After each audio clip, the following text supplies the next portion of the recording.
football, salut à tous nos abonnés, bienvenue à ce nouveau numéro d'information sur l'actualité du football. Merci d'être fidélisé, de vous fidéliser, de regarder votre chaîne Viking Débrief Connaisseur Connaît, la chaîne de tous les amoureux du football. Alors les potos, aujourd'hui, nous allons tout simplement faire le tour de l'actualité sportive en ce moment. Nous allons parler de la situation de Romelu Lukaku du côté de Chelsea.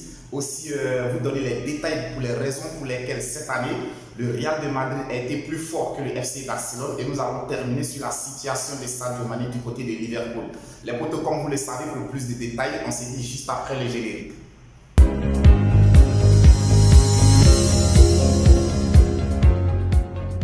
Alors les potos, comme annoncé dans le générique, nous allons tout de suite commencer cette vidéo par la situation actuelle de Romelu Lukaku du côté de Chelsea. On se souvient tous, les potos, la saison dernière, le président, le milliardaire de Chelsea, Roman Abramovich, avait dû sortir le gros chèque pour ramener Romelu Lukaku du côté de Stamford Bridge. On se souvient tous, les potos, lors de son premier passage du côté de Chelsea, l'aventure ne s'était pas bien terminée et Romelu Lukaku avait dû déposer ses valises du côté de l'Italie à l'Inter de Milan. Alors après une saison époustouflante avec l'Inter de Milan, Chelsea a décidé de ramener à la maison son attaquant. Et je pense que tout cela avait été salutaire, avait été salué par tous les fans du football. Alors Romelu Lukaku, lors de son arrivée du côté de Chelsea, les débuts se sont très bien passés. Jusqu'à après sa blessure, il s'est trouvé que Romelu Lukaku n'avait plus assez de temps de jeu. Et pour cela, il a même fait une sortie sur les médias réclamant plus de temps de jeu au sein de l'effectif de Chelsea. Je pense que cette sortie n'avait pas été approuvée par l'entraîneur de Chelsea, Thomas Tuchel. Elle n'avait pas également été approuvée par les dirigeants de Chelsea et même par les supporters de Chelsea. Alors, depuis cette déclaration, la tension s'est tendue entre Romelu Lukaku et tout le staff technique de Chelsea. Ce qui a fait que le Belge n'avait plus de temps de jeu jusqu'à la fin de la saison. Aujourd'hui, Romelu Lukaku réclame un départ. Il a fait savoir à ses dirigeants qu'il comptait vraiment quitter le club cette saison. Et je pense que sur ce dossier, tout de suite, l'Inter de Milan s'est présenté sur ce dossier. L'Inter de Milan voudrait faire revenir à la maison Romelu Lukaku, celui-là qui a été l'un des très grands artisans lors du dernier sacre des intéressés. Et là, le seul problème qui se pose en ce moment, c'est que Romelu Lukaku devra faire d'énormes sacrifices, à savoir accepter une réduction salariale, accepter une baisse salariale. Je pense que c'est ce qu'aujourd'hui l'Inter de Milan propose à l'équipe de Chelsea. Donc les potos, c'est un dossier à suivre et nous allons le suivre pour vous de très près. Vous le savez tous, les potos, Viking Débrief Connaisseur Connaît, nous sommes toujours au cœur de l'actualité et nous serons toujours là pour vous donner les informations en temps réel. Ensuite, les potos, nous allons parler du Real de Madrid. Alors, pourquoi est-ce que cette année, le Real de Madrid a été très fort, plus fort que le FC Barcelone, son rival de tous les jours? Nous allons tout d'abord commencer par la défense du Real de Madrid. On sait que dans cette photo, cette année, avec un Thibaut Courtois qui a réalisé vraiment une très grande saison. Thibaut Courtois a été présent lors des grands matchs du Real de Madrid. Thibaut Courtois, cette année, il a été présent, il a fait des arrêts pas possibles, des arrêts énormes. Il a été présent lorsque le Real de Madrid a été en souffrance, a eu besoin de lui. Cette année, Thibaut Courtois a toujours été présent. En tout cas, il a été vraiment un rempart très sûr pour les Madrilènes cette année. Donc, je dirais que la grande saison que réalise le Real de Madrid aujourd'hui, c'est en partie grâce à vraiment son portier Thibaut Courtois, l'international belge. Ensuite, au niveau de sa charnière centrale, je dirais que la paire défensive, David Alaba et Eder Militao, cette année, la première saison que les deux défenseurs centraux ont évolué ensemble, je dirais qu'ils nous ont démontré vraiment de très bonnes choses. Ils ont été vraiment d'une très grande efficacité, une très grande assurance au niveau de la défense du Real de Madrid.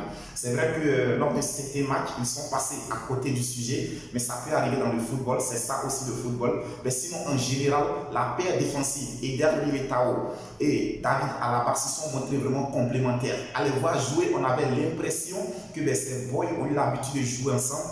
On a eu l'impression que ces boys ont joué ensemble depuis plusieurs années. Donc aujourd'hui, Carlo Ancelotti a essayé de façonner l'association de Eder Militao à David Alaba. Il a essayé vraiment de les façonner, de les transformer en telle sorte que vraiment ils se sont montrés vraiment très utiles au niveau de la défense centrale du Real de Madrid. Alors je dirais cette année, le point fort du Real de Madrid a été son milieu de terrain. Le milieu de terrain est le noyau du Real de Madrid. Et je dirais que la reconstruction du club madrilène s'est faite autour de son milieu de terrain, composé de Casemiro, Toni Kroos et Modric. Alors, ces trois garçons sont au Real de Madrid depuis plusieurs années. Ils ont disputé plusieurs matchs ensemble. Ils ont disputé plusieurs grandes rencontres. Ils ont remporté beaucoup de trophées pour le Real de Madrid.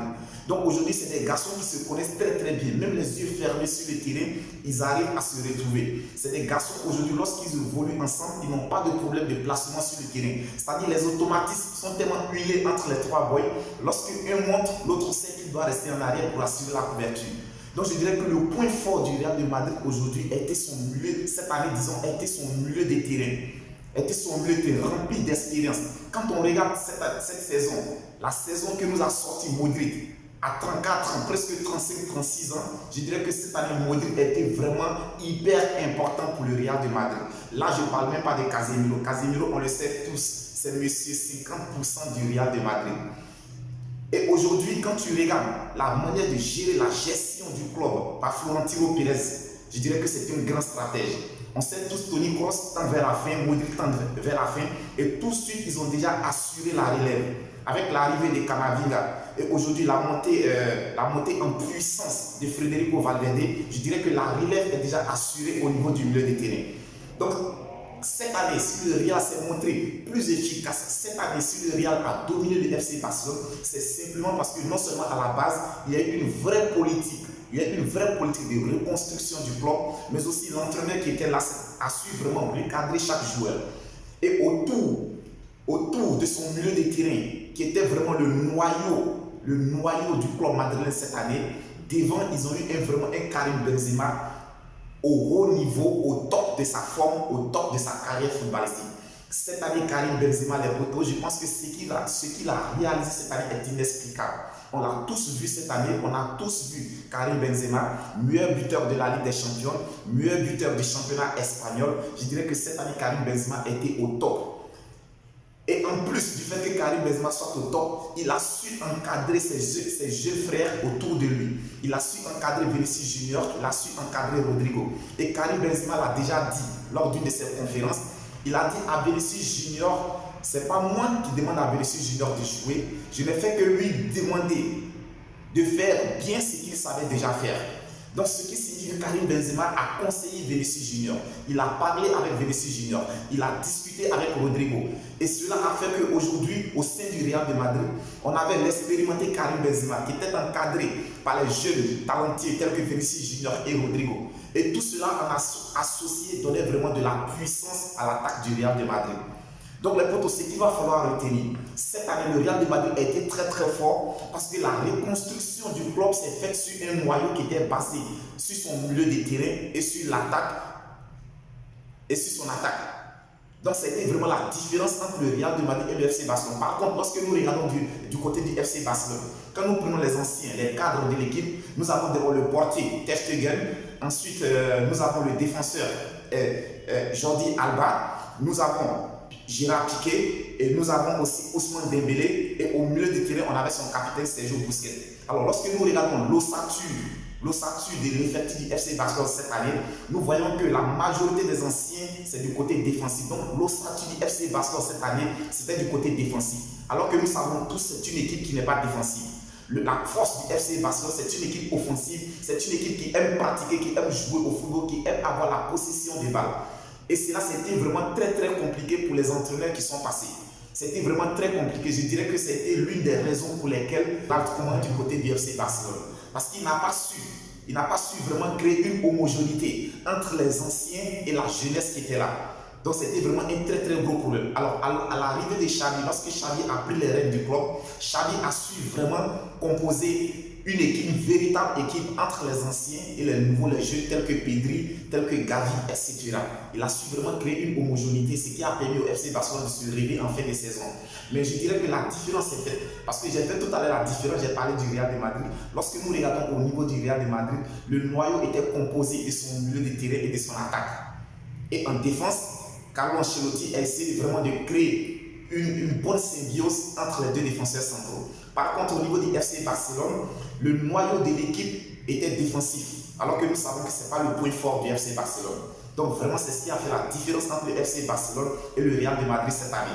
Mais je dirais qu'il va falloir compter sur cette équipe catalane la saison prochaine parce que Xavi est en train de faire du très gros boulot du côté du FC Barcelone. Il est en train de faire du très bon boulot. Il va falloir vraiment compter avec le FC Barcelone la saison prochaine. Les potos, nous allons terminer cette vidéo du côté de l'Angleterre, comme je le disais tout à l'heure. Alors, Sadio Mané vraiment est dans une posture inconfortable du côté de Liverpool. Alors, l'international, la superstar de Liverpool, l'international, le tout nouveau champion d'Afrique, a fait savoir à ses dirigeants qu'il comptait quitter le club. Et les potos, je pense qu'aujourd'hui, la destination qui a été vraiment annoncée, c'est du côté de l'Allemagne avec le Bayern de Munich. Je pense qu'un accord est sur le point d'être trouvé, un accord de 3 ans est sur le point d'être trouvé. Alors les potos, moi ce que je voudrais, pour me prononcer sur cette situation, ce que je voudrais dire, ces 2 dernières années, j'ai vraiment pas été content de la manière dont les dirigeants de Liverpool ont traité Sadio Mané. On le sait tous ce que Sadio Mané a apporté à Liverpool. On sait tous, c'est un boy, c'est un joueur qui ne sait pas tricher. À chaque fois qu'il a porté le maillot de Liverpool, il a toujours donné le meilleur de lui-même. Et la manière dont il a été traité ces 2 dernières années, moi franchement ça ne m'a pas plu, je ne suis vraiment pas content. Donc aujourd'hui, si Sadio Mané décide de partir, moi je lui donne raison, je suis d'accord avec son choix et je pense qu'il a choisi une très bonne destination. Le Bayern de Munich est un grand club. Tout ce que nous pouvons faire, c'est de souhaiter bon vent à Sadio Mané parce que l'Afrique a besoin de lui. Le Sénégal a besoin de lui, nous avons tous besoin de lui, nous avons toujours besoin de le voir jouer heureux, épanoui. Donc les potos, c'était tout pour aujourd'hui. J'espère que cette vidéo vous a plu. Si cette vidéo vous a plu et que vous n'êtes pas encore abonné à notre chaîne, n'hésitez pas à vous abonner. Abonnez-vous, abonnez-vous, abonnez-vous. Likez, commentez, partagez. Peking Débrief connaisseur connaît. C'est la chaîne de tous les amoureux du football. C'est votre chaîne, c'est notre chaîne. D'ici là, portez-vous bien, que Dieu vous protège. On se dit à très bientôt pour une autre vidéo.